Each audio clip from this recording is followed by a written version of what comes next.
In late January 2003, 3 Iraqi expats came to the White House. They met with President Bush, Vice President Cheney, and National Security Advisor Condoleezza Rice. The purpose of the meeting, which came 2 months before the U.S. invasion, was a little unclear. The writer Kanan Makia was one of the Iraqis. And my overall impression is that the whole thing was essentially a public relations exercise.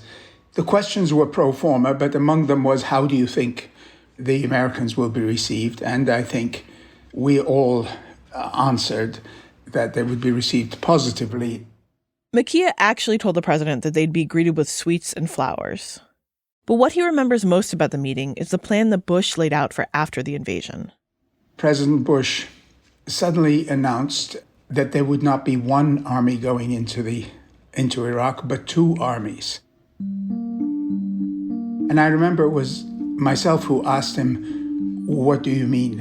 And then he said the first army would be to topple the regime, and very shortly thereafter there would be the second army to rebuild Iraq and to relaunch the country. Now, as he said this, he suddenly lifted up his eyes and looked at Condoleezza Rice. And I think his words were right, meaning, have I described it correctly?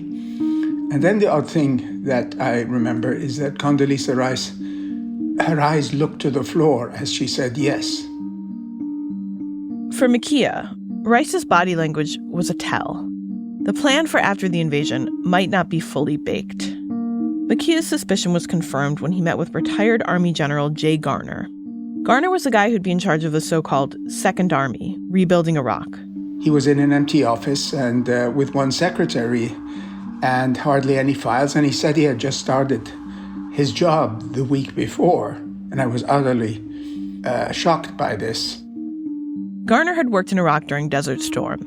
Now he was taking a 4-month leave from his job as a military contractor to manage the post-war effort. Secretary of Defense Donald Rumsfeld seemed to think that was plenty of time. George W. Bush was the first American president to hold an MBA. He was supposed to bring managerial skill to the executive branch. But the Bush White House turned out to be a bureaucratic mess. And nowhere was that clearer than in the planning for post-war Iraq. The president's top foreign policy people had radically different ideas about what the U.S. should do. But most of the time, they didn't make their pitches to the president and let him decide. Some administration officials soft-pedaled their views. Others used bureaucratic sabotage to get their way. Colin Powell, who ran the State Department, had always been skeptical of invading Iraq, although he never explicitly told the president not to go ahead with it. On the other hand, Rumsfeld's Department of Defense was all in on the war. The job of getting those different agencies to work together to plan the war and its aftermath fell to Frank Miller. He worked for Condoleezza Rice. The task that I was given was to examine all the nuts and bolts issues that had to be addressed if the United States went to war against Iraq. Obtaining overflight rights, things like that nobody was taking care of. None of these conversations were smooth or easy, especially the ones about what was supposed to happen after the invasion. That's because the 2 main players, Rumsfeld and Powell, were thinking about that problem very differently. Powell believed that Iraq after Saddam would be the U.S.'s responsibility. He subscribed to the Pottery Barn rule. If you break it, you own it. His State Department had a group called the Future of Iraq Project. They were trying to think about what kind of government might emerge in Iraq, but they didn't have any real power. Kanan Makia was in those State Department meetings. I thought it had to be a federal state, and there are very many different kinds of federalisms. Should it be administratively structured federalisms, or should it be ethnically structured federalisms? So we were having those kinds of debates, since none of us were doing anything practical. Miller met with the Future of Iraq Project once. He didn't find their conversations particularly useful. What they told us was sort of philosophical things, not action-oriented things, and they never asked to come back and see us again, and we didn't ask to see them because that wasn't what we were about. We were trying to fix things. So, when it came to the hands-on work of rebuilding Iraq, that State Department project was all talk, no action. But Donald Rumsfeld, the Secretary of Defense, didn't even want to talk. Rumsfeld liked the phrase, "we don't do windows." meaning we, the military, don't do humanitarian stuff. Robert Draper, the author of To Start a War, says Rumsfeld also tossed around a second catchphrase. We're going to take our hands off the bicycle seat and let them learn how to ride the bicycle for themselves. An incredibly condescending thing, I have to say, of the Iraqi people. But that was his view. We're going to do them this monumental favor of relieving them of this tyrant, but we're not going to sit around and have soldiers hammering schoolhouses together and keeping the peace. That's for the Iraqis to do. Before Rumsfeld ran the Defense Department, he spent a decade in private business. And he got sort of obsessed with efficiency. He liked taking over companies and downsizing them. In 2001, the U.S. military had forced out Afghanistan's Taliban and installed a transitional government. A year later, it wasn't yet clear that American forces would remain in the country for decades to come. At that point, Afghanistan was Rumsfeld's vision of modern warfare. Quick targeted strikes and a speedy resolution, with a minimum of expense and lives lost. Rumsfeld wanted to get in and get out. He wasn't interested in reconstruction. But he also didn't want to give up that turf to anyone else. When it became clear that there would be some kind of post-Saddam occupying force, then Rumsfeld seized the moment and decided, well, if that's going to happen, it sure as hell is going to be the Pentagon. It's not going to be the State Department. If there was going to be a bicycle seat and hands on it, he sure didn't want it to be Colin Powell.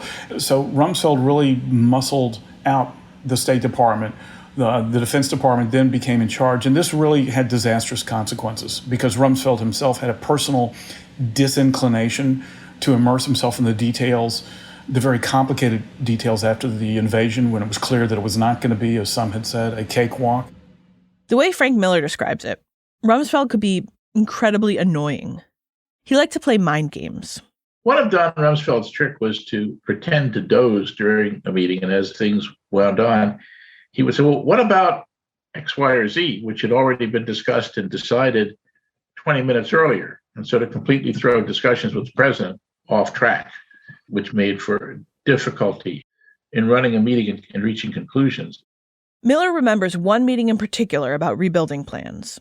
Tommy Franks, the general in charge of the invasion, was also there. In that meeting, General Franks outlined the same plan that Bush mentioned to Kanan Makia. American troops sticking around to rebuild the country. The president asked Franks, as our forces swept forward, who was going to maintain law and order behind them? And Franks said it was the U.S. military. And of course, there was no plan for the military to do that, but we didn't know that. We asked that twice. Why do you think he didn't tell the truth? I have no idea. How pissed were you when you found out? Hugely. A spokesman said General Franks had no comment. This is Slow Burn. I'm your host, Noreen Malone. In this series, we focused on the ideas and the people that launched the war in Iraq. That's where all the energy was among the American foreign policy leadership. And that decision, to invade Iraq, is what set everything else into motion. But the way the invasion was executed had enormous consequences. It remains in many ways the legacy of the Iraq War. So why didn't the administration make a real plan for what to do after the bombing stopped? Who was most responsible for that failure? And what were the consequences for the people of Iraq? This is episode 8, Shock and Awe.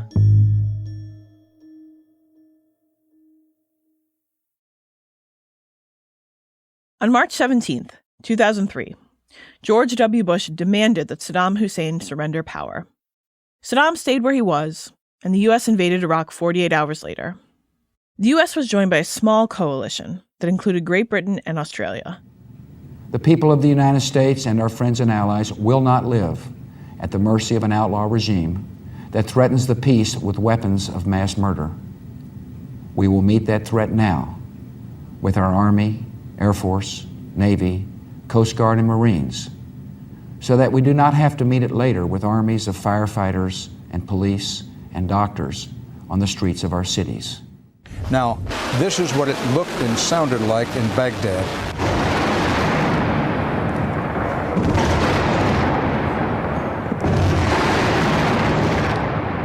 I remember we were sleeping. We just hear the bombing everywhere. Jamal Ali was an aircraft engineer in Baghdad. So that's when this war started. And we fall off the bed because the whole house was shaking. Ali heard a rumor a week beforehand that the invasion might be happening soon.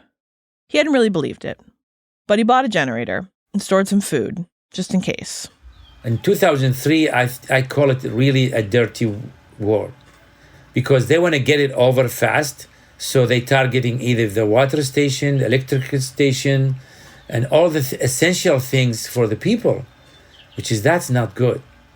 Everywhere you live, at least there is something important for the ally to hit. And a lot of people got killed for no reason. Some of my friends, some of my relatives, and some of them, they are even missing. They don't know what happened to them. The night the shock and awe bombing of Baghdad began, NBC's Ann Curry was on the USS Constellation aircraft carrier in the Persian Gulf. Curry watched as the planes took off. There was a young pilot named Nathan that Curry had spent time with while reporting from the ship. Then when the planes finally got back, I searched out Nathan, and there was an older pilot with him. And Nathan was talking a mile a minute about taking out targets in Baghdad and how the mission worked. And then I turned to the older pilot, and he'd experienced the first Gulf War. And he had been quiet this whole time until finally he said that flying over the desert, he could see the headlights of the U.S. ground forces moving in. And he passed over them, and as he was heading towards Baghdad, he had this strange feeling knowing that on the Iraqi side there would be some poor slob in some tower, probably no idea what was going to happen, and no choice but to man his post. And he felt for him. And it was just so interesting to hear that from a man who just dropped bombs and knew he'd killed people. By early April, American forces were all over Baghdad. Athir Khakan lived in the neighborhood of Al-Mansour, full of well-off people and Iraqi government officials. He grew up with Kurdish relatives and a leftist mother. He hated life under Saddam. What did you think when you heard that Saddam was going to go? Were you supportive of that? No, I was supportive of Saddam's to go, but I wanted him badly to go by Iraqi hands. Khakan was working as a journalist and translator. One day, he went up to the roof of his aunt's house. It was clear that Saddam's military was on its way out. And I look in the skies, and I see the American, coalition forces aircraft. And I was like, geez, that means there's no resistance at all, because otherwise they would not be so visible. Then, Khakan went out into the streets. There were huge crowds of people, all in civilian clothes. He saw one Iraqi soldier drop a duffel bag on the ground and take off his uniform. The soldier was trying to escape. And I asked them what is happening, and they said, it's a massacre, man, it's a massacre. They are sending us to confront the Abrams tanks and stuff, and it's they give us RPGs, but our RPGs don't even hit the American tanks and stuff, or nothing happened when we hit them, and then the American tank will shoot us with one bomb and we'll be shredded into pieces and stuff. My heart I felt like somebody stomped on my heart, and just I cannot believe it. I knew that these guys are going to their death. On April 9th, 2003, Rumsfeld announced that Baghdad had fallen. The Iraqi capital was in chaos. Looters busted into the National Museum and stole priceless antiquities. U.S. soldiers were as close as 50 yards away, but did nothing for 6 days. Pentagon officials said that was a matter of prioritization. Soldiers had secured more important sites, like the Ministry of Oil. And there was still combat going on, especially outside the city. Rumsfeld said the chaos was part of the price for a liberated Iraq. Stuff happens, and it's untidy, and freedom's untidy, and free people are free to make mistakes and commit crimes and do bad things. They're also free to live their lives and do wonderful things, and that's what's going to happen here. After the invasion, Athir Khakan and his neighbors took food and supplies from a warehouse near his home. That warehouse belonged to Red Crescent, the Muslim world's version of the Red Cross. If you don't have a law system that govern your life, chaos is going to be the only ruler. And that's what happened. I'm just saying, it's human being nature. I'm really sorry if you... many people think they're superior to Iraqis. They're just misguided. There was no electricity in Baghdad, so Khakan and his friends would play backgammon in the street. So that was our only joy. And then the American troops would come in and kick us into our houses. And you can imagine, you're American, right? Yes. I'm sorry for the question, but anyway. No, that's okay. Yeah. I asked you where you were from. You're allowed to ask me where I'm from. Imagine I came from another country or something as an invader, and I tell you, go back to your house. And imagine how would you feel about it?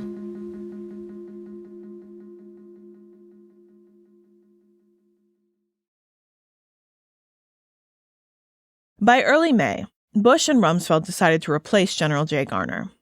Someone else would now take charge of reconstructing Iraq.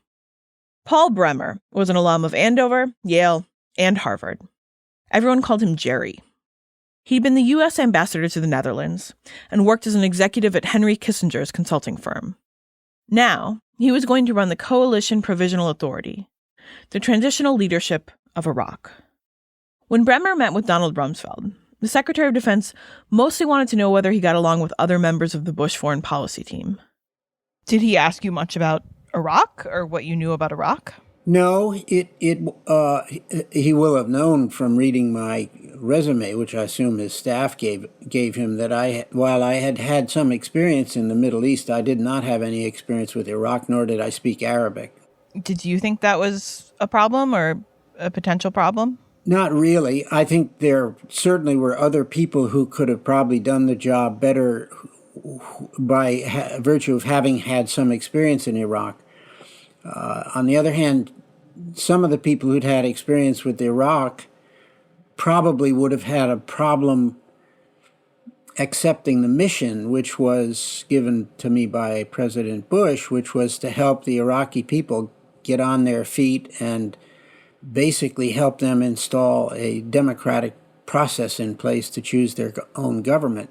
Why would people with more knowledge of Iraq have had a problem with that? Well, because the Iraqis had failed to do that for decades. And there were, in the American government at the time, people who basically did not believe that, in a broad sense, did not believe that Arabs were capable of self-government. I thought it could be done. Of course, I had no experience doing it. In fact, as a country, we had not done this since the end of the Second World War, so it was a significant undertaking. Bremer got a 2-week crash course on Iraq before flying into Baghdad.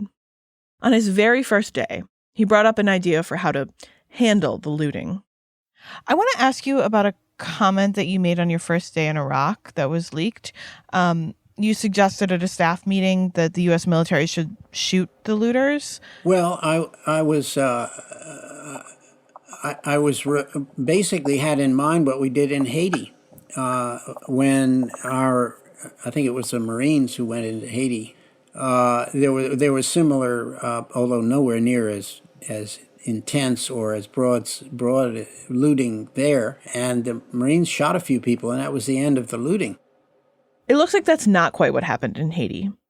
Reporting suggests that a shooting by the U.S. military actually set off some of the looting. But regardless, deliberately using lethal force against civilians would have been a radical break with the U.S. military's rules of engagement, not to mention morally indefensible. Bremer oversaw 2 significant orders in May of 2003. The first was known as de-Baathification, the removal of members of Saddam's Ba'ath Party from positions of power. It was inspired by the denazification of post-war Germany. Kanan Makia says he and Ahmed Chalabi first conceived of the idea when they were working with the Iraqi National Congress. So we wanted anybody with a high-level ranking not to play a major role for a period of time to allow another generation of leaders to arise from within Iraq who were not Baathis and to learn the art of politics. And politics is an art and it requires time. The thinking here was to temporarily ban senior members of the Ba'ath Party, the ones most likely to be loyal to Saddam and most complicit in his regime. That's not how de-Baathification ended up working. It was implemented by Ahmed Chalabi and his nephew, and almost every single government worker was targeted. More than 50,000 people lost their jobs. If you were an elementary school teacher who joined the party because it was the only way you could get work, you were out of luck. Bremer's second big policy move was the disbanding of the Iraqi army. This meant that hundreds of thousands more Iraqis were suddenly out of work, and a lot of them were young men. And now they had even more reason to be angry with the U.S.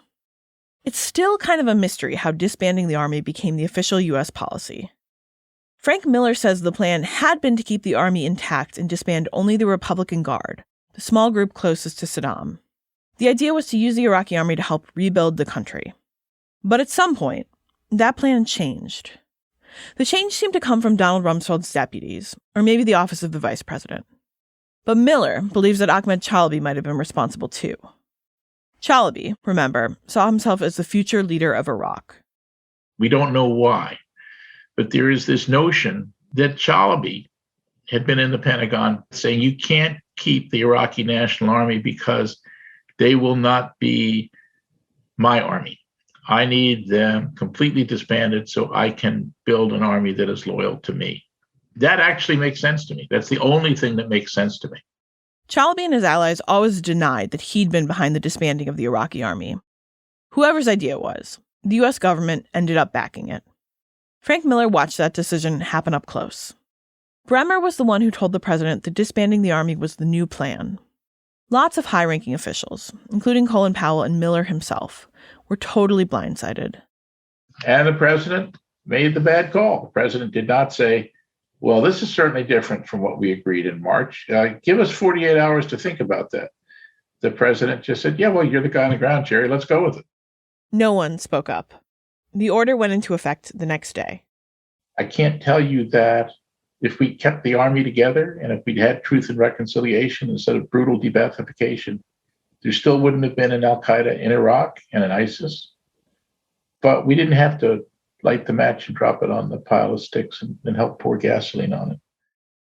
When I asked Paul Bremer about the disbanding of the Iraqi army, he brushed off any responsibility for the plan or its consequences. He said the army had essentially already fallen apart. The fact of the matter is that we didn't disband it. It self-disbanded. So the choice we faced, the choice had already been made before I came back, was, were we going to recall Saddam's army or were we going to create a new army?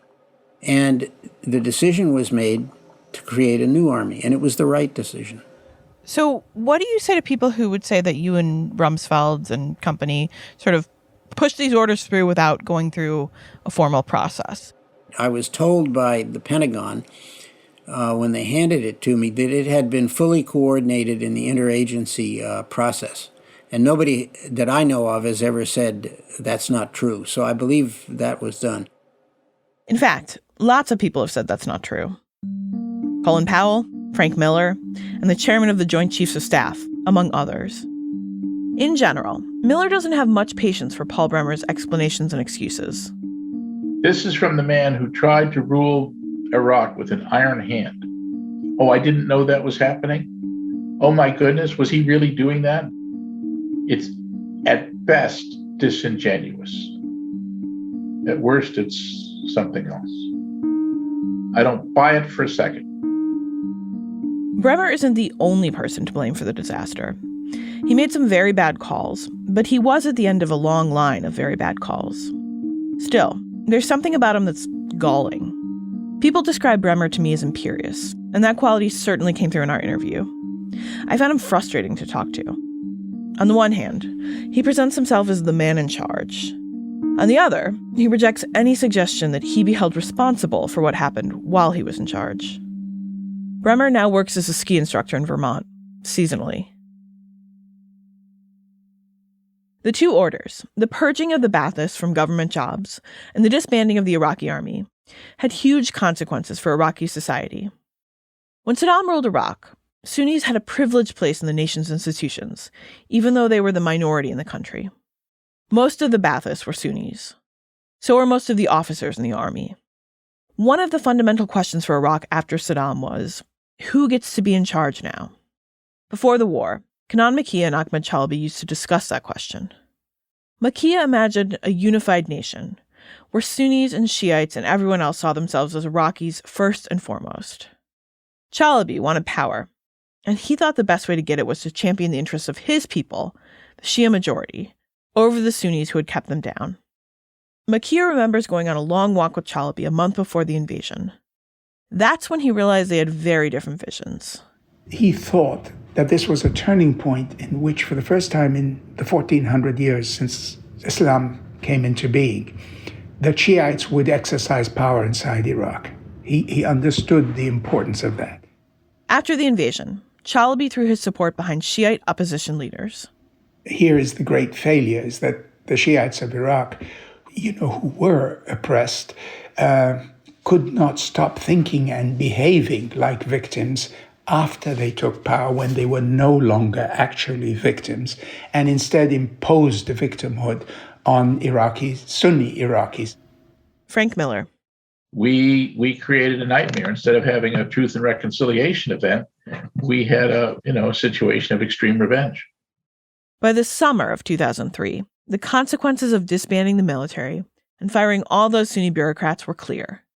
Iraq was divided against itself. The country was racked by violence. In 2006, a civil war broke out. The government that emerged is often described as a kleptocracy.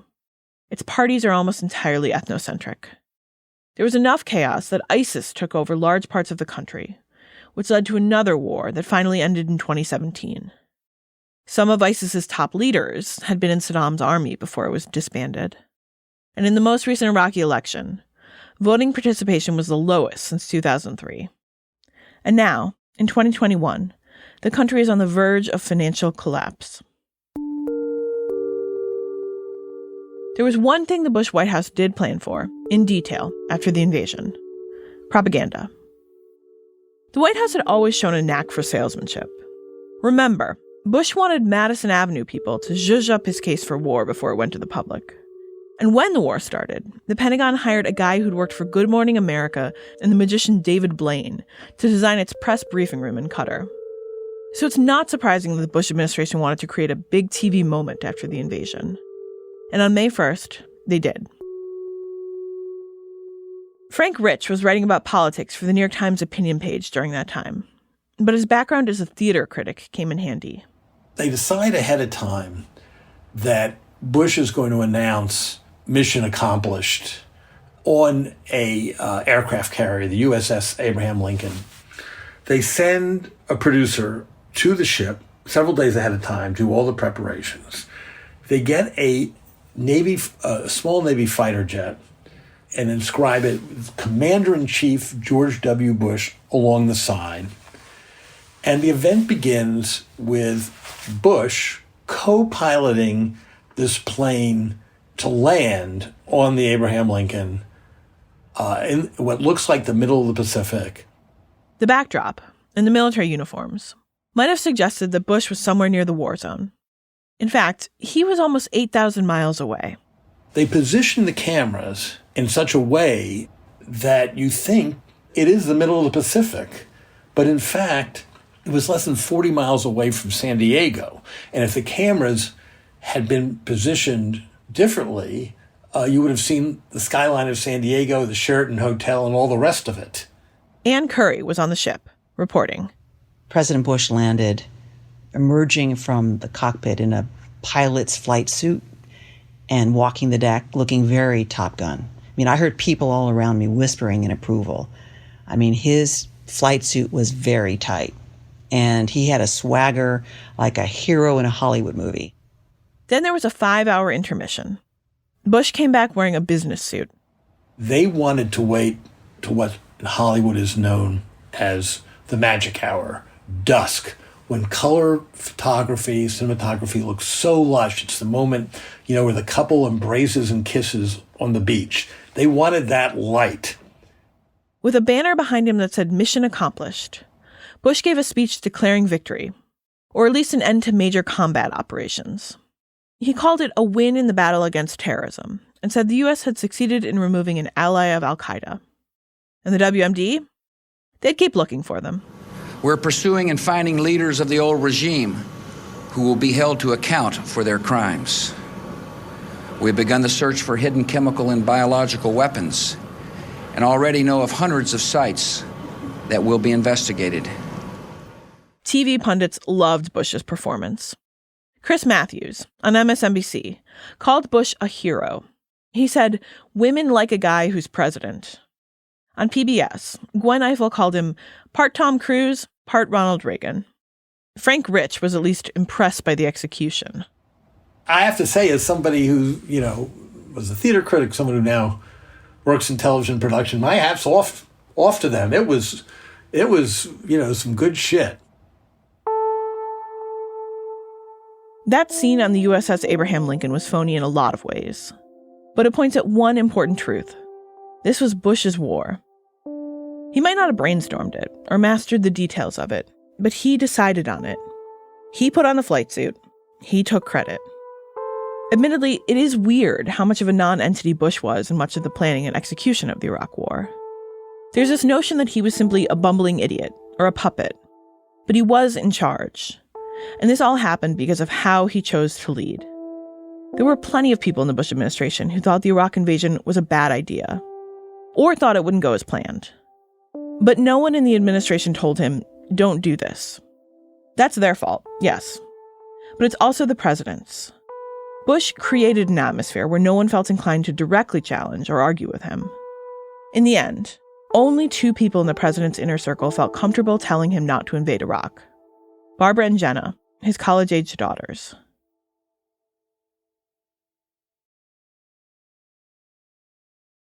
In July 2003, Paul Bremer tried to jumpstart Iraq's democracy with something called the Iraqi Governing Council. Here's how the logic for selecting the council went. Since there was a slight majority of Shiites in the country, 13 of the 25 members needed to be Shiite. There also needed to be the right proportion of Kurds and Sunnis and other minority groups. Kanan Makia. Everybody who was chosen to represent something, and nobody was chosen because they knew one thing or one tiny little thing about how to lead a country out of a gargantuan mess that Saddam had left it in. Makia thinks it was destructive identity politics masquerading as democracy.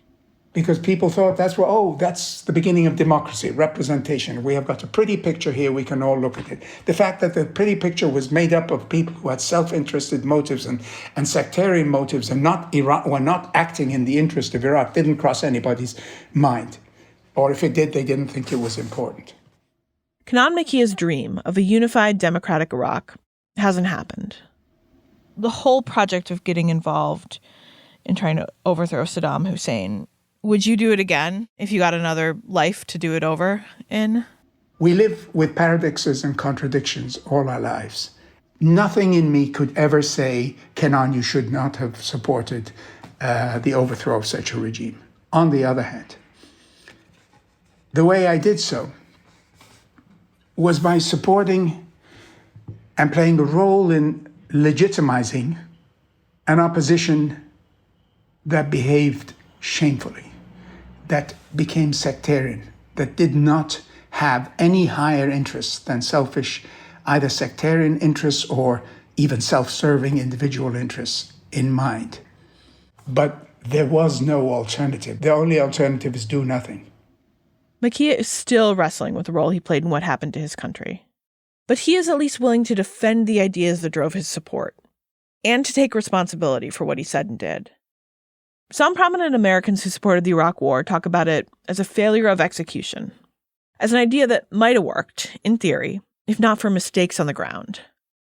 But that line of thinking lets a lot of people off the hook, like the ones who made the decisions, the ones who didn't speak up, who listened to the wrong voices, who believed the wrong information, who were just following orders, who failed to learn anything about the place they thought they were saving. Alongside everything else, the Iraq War was a tragedy of office politics. Bureaucracy often devolves into the art of reputation management. All these years later, veterans of the Bush administration are still pointing fingers rather than owning up to the part they played. Paul Bremer, for instance, disputes the idea that the work he did in Iraq was a failure. I think we actually did succeed in doing what we said we were going to do. No country functions perfectly. Take a look around the United States these days. But in terms of the mission that we set out, that was given to us by the president, we accomplished an extraordinary amount in the 14 months we were there. We didn't get everything done, and there were still problems. But there's been tons of death, destabilization, destruction. How much responsibility do you feel like you bear for that?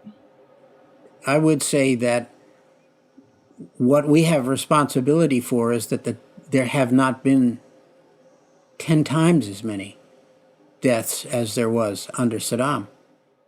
According to a 2013 study, more than 400,000 Iraqis died as a result of the war, plus more than 4,400 Americans. I asked Jamal Ali, the Iraqi engineer, what he would say to Paul Bremer if he could talk to him. Should I say it in an American way or in a polite way? Say it in an American way. You screw my country. Ali has read Bremer's book, by the way. Well, what did you think? There were a couple things that Bremer did, de-Baathification and disbanding the army. What did you think about the way... You see, when I told you he screwed the country, I'm not kidding. That is one of the worst things he did.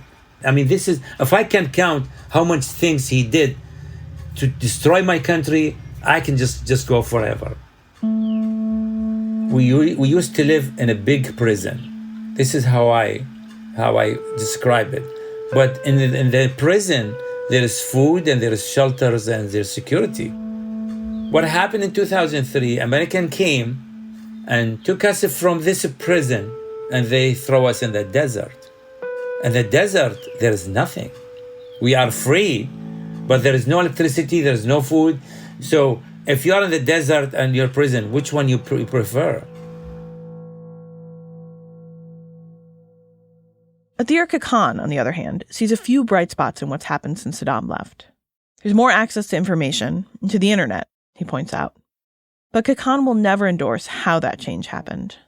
It felt like very, very condescending, you know, like it's like you are we are your saviors and stuff, like, you know, you're talking about a country that have 5,000 or 7,000 years old, like, codes in history, and was invaded by so many countries, and they survived all of these invasions and stuff. And you really think you're the savior? I mean, you really have no clue. Jamal Ali and his wife stayed in Iraq for 2 years after the invasion. She was an anesthesiologist in a war zone. Things got bad. They left in 2005, first for Jordan, and then, a few years later, for Minnesota. In America, neither of them can do the work they trained to do. So living in U.S., it's just like you going on a trip and living in a 5-star hotel compared to your country. But you always want to go back. The food here, no matter what you do to it, is not going to taste the same thing. The relation with the friends and relatives, way different than here in U.S. You know, your neighbor, I can hardly talk to them like once a week or sometime once a month. Over there, neighbors are just like part of your family. Do you ever think about going back? I tried, but my sister told me, don't come. It's just too awful. We were told the United States invaded Iraq in the name of democracy, to give people a voice in their government. But ordinary Iraqis, the ones who had to live with the consequences of the war, they didn't get any say at all in what happened to them.